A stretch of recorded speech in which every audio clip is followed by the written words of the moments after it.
नंदी कौन थे?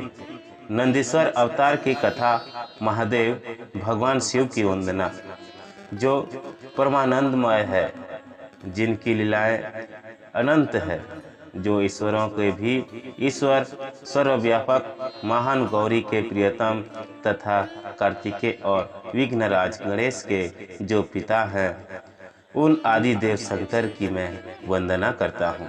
तो दोस्तों, इस कहानी को लास्ट तक जरूर सुनें, और जो मेरे चैनल पे नए हैं दोस्तों, चैनल को सब्सक्राइब जरूर करें। प्राचीन काल की बात है, एक बार सनत कुमार जी ने नंदीश्वर जी से पूछा कि हे नंदीश्वर, आप महादेव के अंश से कैसे उत्पन्न हुए तथा अपने विश्वस्त कैसे प्राप्त किया, यह सब मैं सुनना चाहता हूँ। आप कहिए। नंदीश्वर बोले, हे सनत कुमार, बहुत समय पूर्व सिलाद नाम के एक ऋषि थे। पितरों के उद्धार की इच्छा से उन्होंने इंद्रदेव को प्रसन्न करने का सोचा। उसी उद्देश्य से उन्होंने बहुत समय तक कठोर तप किया। उनके तप से संतुष्ट होकर देवराज इंद्र उनको वर देने को गए। इंद्र ने सिलाद से कहा, मैं प्रसन्न हूँ, तुम वर मांगो। तब इंद्रदेव को प्रणाम कर आदर पूर्वक स्तुतियों से स्तुति कर सिलाद हाथ जोड़कर बोले, हे देवेश, आप प्रसन्न हो तो मुझे मृत्युहीन अयोनिज पुत्र की प्राप्ति हो। इंद्र बोले, हे मुने, मैं आपको मृत्युहीन अयोनिज पुत्र नहीं दे सकता, क्योंकि विष्णु भगवान से पितामह ब्रह्मा जी तक सब मृत्यु वाले हैं, तो चारों की बात ही क्या है। हाँ, यदि भगवान शिव प्रसन्न हो जाएं, तो तुम्हारे लिए मृत्युहीन अयोनिज पुत्र प्रदान कर सकते हैं। अतः आप शिव जी को प्रसन्न करें। इतना कहकर इंद्रदेव अपने लोक को चले गए। देवराज इंद्र के जाने के बाद सिलाद ने दिव्य सहस्त्र वर्ष तक महादेव जी की आराधना की। उनकी आराधना से प्रसन्न होकर भगवान शिव उनके समक्ष प्रकट हुए तथा उनकी आराधना से प्रसन्न होकर भगवान शिव ने सिलाद ऋषि से कहा, हे सिलाद, उठो, मैं तुम्हें वर देने आया हूँ। भगवान शिव के ध्यान में मग्न और समाधि में लीन सिलाद मुनि ने शिव की वाणी को नहीं सुना। तब भगवान शिव ने उन मुनि को अपने हाथ से स्पर्श किया, जिससे उनकी समाधि छूट गई, और अपने नेत्रों के प्रमुख अपने आराध्य उमा सहित भगवान शंभु को देखकर वे मुनि आनंद पूर्वक उनके चरणों में गिर पड़े। बड़े हर्ष से गदागद वाणी में वे शिव जी की स्तुति करने लगे। तब देवेश भगवान शिव जी ने सिलाद से कहा कि हे तपोधन, मैं तुम्हें वर देने आया हूँ।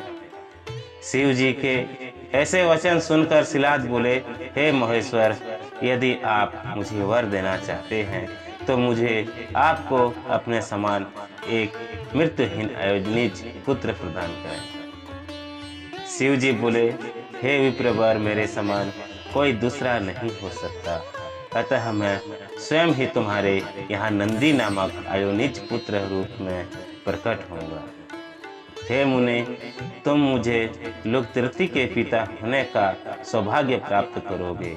इस प्रकार सिलाद को वर देकर शिव पार्वती सहित अंतर्ध्यान हो गए। सिलाद मुनि ने अपने आश्रम पर आकर यह सारा विस्तार अन्य मुनियों से कहा, तो सभी मुनि अत्यंत प्रसन्न हुए। हे सनत कुमार, कुछ समय बीतने पर एक दिन सिलाद यज्ञ करने के नियमित यज्ञ क्षेत्र जोत रहे थे। मैं उसी समय उन शिव जी की आज्ञा से उनका पुत्र रूप होकर प्रयागलिंग के समान दैत्यपान रूप में प्रकट हुआ। उस समय देवताओं ने फूल बरसाए तथा ऋषिगण भी चारों तरफ से पुष्प वृष्टि करने लगे।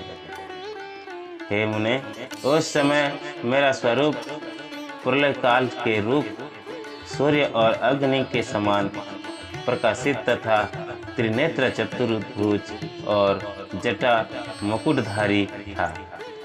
साथ ही वह त्रिशूल आदि शस्त्रों को धारण किए हुए था। मेरा ऐसा स्वरूप देखकर मेरे पिता ने मुझे प्रणाम किया और बोले, हे सुरेश्वर, तुमने मुझे महान आनंद दिया है, इस कारण तुम्हारा नाम नंदी हुआ। तंतनर मेरे पिता मुझे अपनी पर्ण कुटी में ले गए। पर्ण कुटी में पहुंचकर मैंने अपना वह रूप त्याग कर मनुष्य शरीर धारण कर लिया। हे सनत कुमार, मुझ पर अधिक स्नेह करने वाले उन सलंकायन के पुत्र शिलाद ने मेरे संपूर्ण जात कर्म आदि संस्कार किए।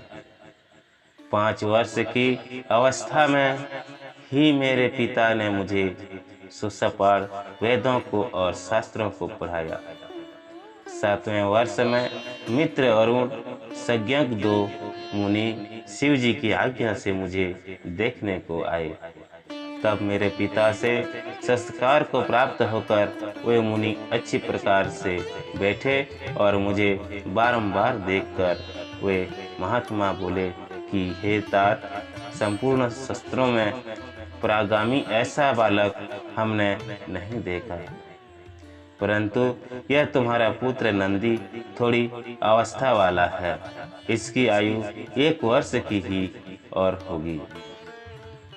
उन ब्राह्मणों के ऐसा कहने पर मेरे पिता शिलाद उच्च स्वर में रोने लगे।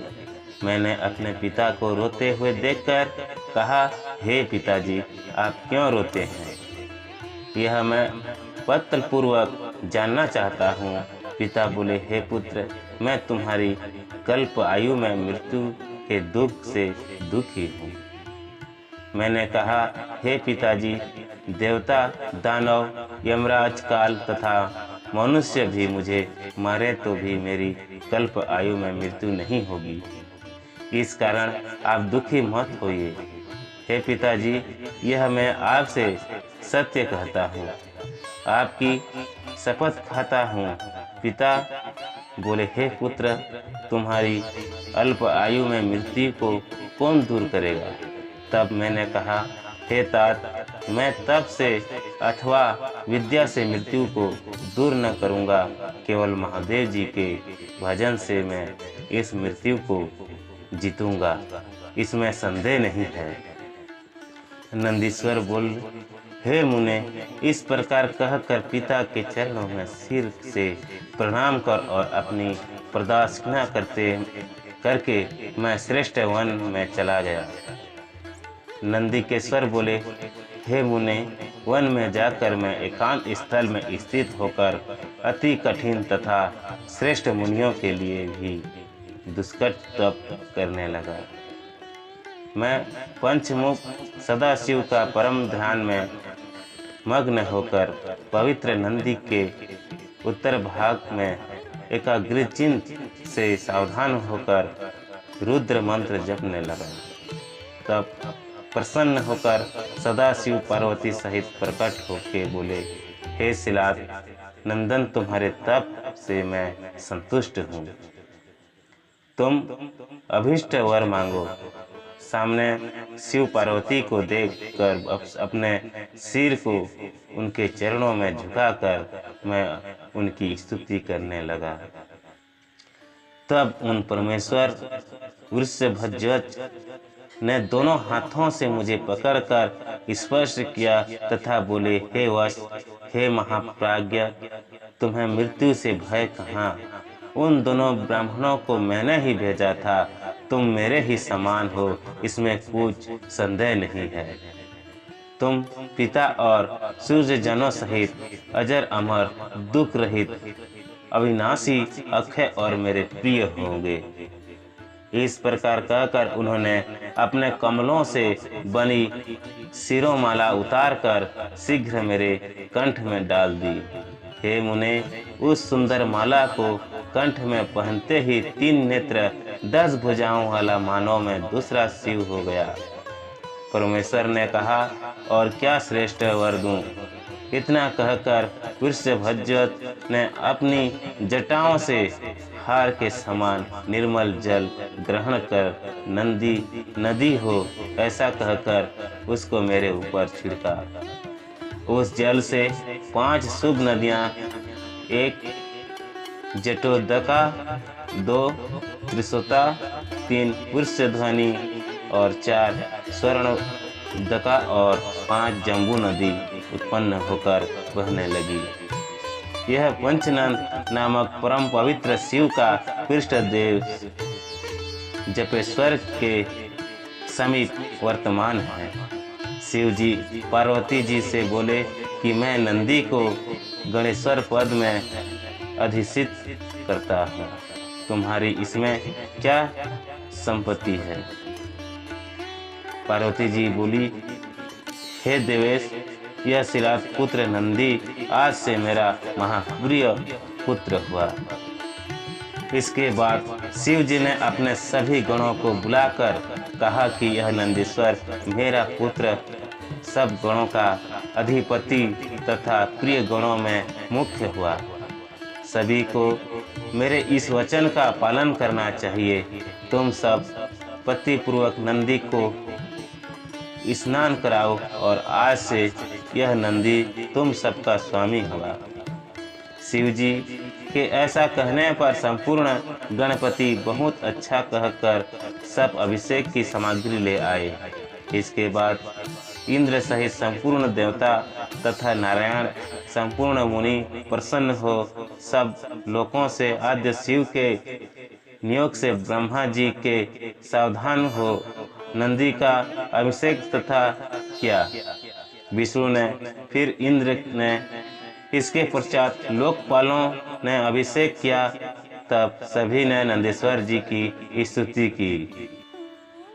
नंदीश्वर ने कहा, हे प्रिय, इस प्रकार गणाधायक पद पर अभिषिक्त होने के उपरांत मुझ नदी ने ब्रह्मा जी की आज्ञा से सुयसा नाम वाली मरुत की परम मनोहर कन्या से विवाह किया।